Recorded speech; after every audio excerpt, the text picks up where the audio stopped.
Vamos para a próxima praga, a nona praga, a praga da escuridão. Dentro do estudo, e eu concordo completamente com o estudo que eu peguei aqui de fonte e comecei a analisar e fazer os paralelos, né? O deus deles que foi humilhado foi o deus Ra, né? Porque ele seria o deus Sol egípcio, chamado deus do Sol, né? Vale lembrar, pessoal, que esse deus Ra, chamado deus Sol, sempre a galera faz associação com o Sol que nós conhecemos, né? Só que esse Sol que eles adoravam no mundo antigo, e eles continuaram adorando, mesmo que eles até atribuíam a esse que nós vemos, tá? Mas era o que eles chamavam de segundo Sol, tá? A figura de Saturno. E esse é o verdadeiro Sol egípcio que eles adoravam, chamado Saturno, segundo Sol, o Sol do mundo antediluviano antigo. Por quê? No mundo antediluviano, esses corpos celestes, todos eles estavam exatamente como o Sol e Lua estão aqui, pessoal. Eles estavam grandes também, enormes. Inclusive, se entendia que Saturno, Vênus e Marte, eles tinham uma até proeminência nos céus, mais que o próprio Sol e a Lua, apesar deles estarem mais próximos a nós. Mas por quê? Porque esses corpos celestes, eles são muito grandes. Assim, tem um certo tipo de tamanho, talvez diferenciado, né? E Saturno era conhecido no mundo antigo como segundo Sol, onde, mesmo quando o Sol fazia o seu circuito, o circuito de Saturno permanecia próximo à Terra, as pessoas viam a sua esfera, né?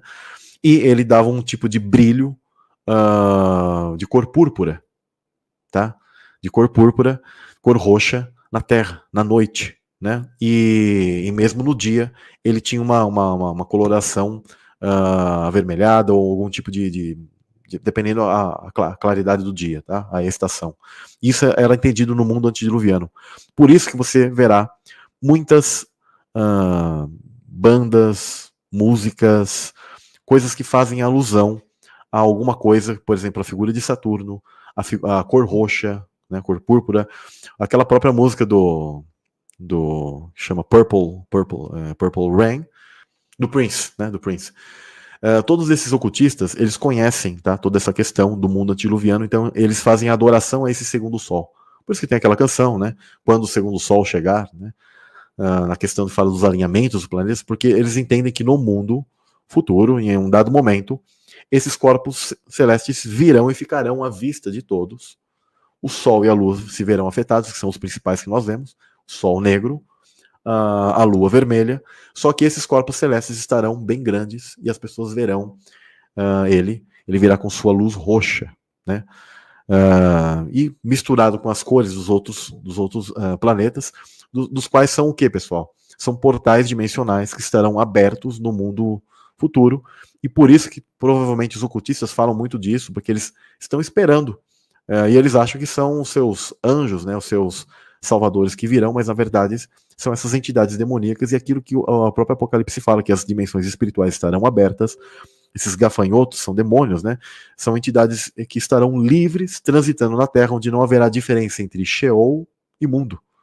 Nosso mundo estará completamente fusionado com o intramundo, com o chamado Sheol, ou inferno, para quem talvez não entenda essas terminologias, tá? Do chamado intramundo.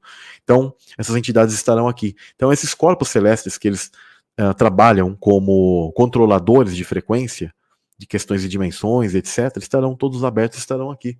Tá? Por isso que as pessoas possivelmente verão. Eu já vi muitas pessoas dizerem em sonhos, tá?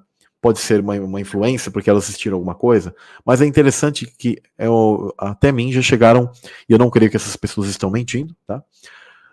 Vários relatos, eu diria assim, até hoje são mais de 10, onde elas disseram que algumas antes de me conhecerem, já tinham tido algum tipo de sonho, onde ela viu a época de arrebatamento, coisa do tipo, mas no céu havia 3 corpos celestes iluminados, que elas viam assim como uma espécie de lua, ou 3 sóis, ou 3 luas, ou algo do tipo, que elas não entendiam o que eram, né? Que é provavelmente essa tríade principal do mundo antigo, que é Saturno, Vênus e Marte.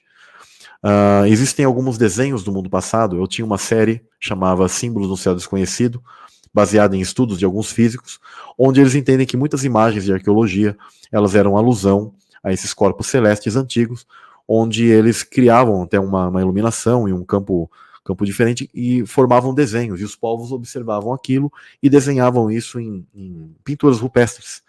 E aí, quando eles começaram a analisar que aquilo eram fases do plasma, porque esses corpos eles emitiam plasma. Então, eram fases de plasma que formam aqueles tipos de desenhos que eram retratados nessas pinturas rupestres, e olharam e falaram assim, isso aqui não pode ser coincidência, né? Então, e eles sempre ligados a esses corpos celestes, que eles viam como uma espécie de tríade, né? Então, eu entendo que está ligado à figura de Satanás, a entidade que estaria ligada a Vênus, entendo que é aquela entidade feminina, que o pessoal chama de Lilith. Aliás, a própria entidade Vênus é uma entidade feminina, né, dentro dessas mitologias.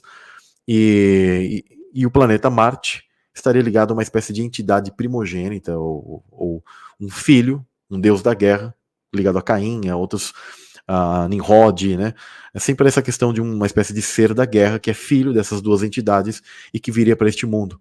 Então, está conectado a tudo isso, tá? São alinhamentos de corpos celestes que os anjos controlam. E no fim do mundo, esses corpos eles se verão todos abertos. Sol, Lua, Saturno, Marte, todos eles estarão aí. Por isso que os alinhamentos eles formam algum tipo de abertura do mundo celestial, como se fosse uma placa de circuito, onde é uma triangulação natural.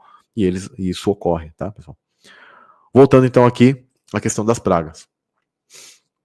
Então, o deus Sol egípcio, chamado Ra, que eu expliquei aqui, que na verdade é entendido como Saturno, mas você pode também entender como esse Sol aí, de hoje aí que a gente vê. Ele foi humilhado porque a praga ela foi ligada ao que, pessoal?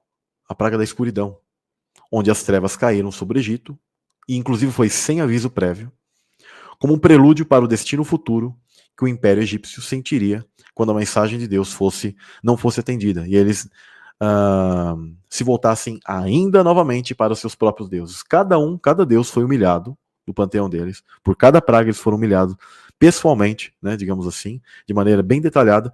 Só que os caras ainda se voltavam para os deuses maiores que eles tinham. Pode ver que até as hierarquias aqui estão subindo, né? A gente está indo de Isis, né, de Nut, de Set, né? Está indo para as entidades cada vez maiores, né? E aí o Senhor mostrou que tinha o controle sobre o Sol como testemunho de que o Deus de Israel é o que tem o poder supremo sobre a vida e sobre a morte, e com certeza o impacto psicológico e religioso que tinha uma influência profunda sobre os egípcios se viu completamente abalado, né?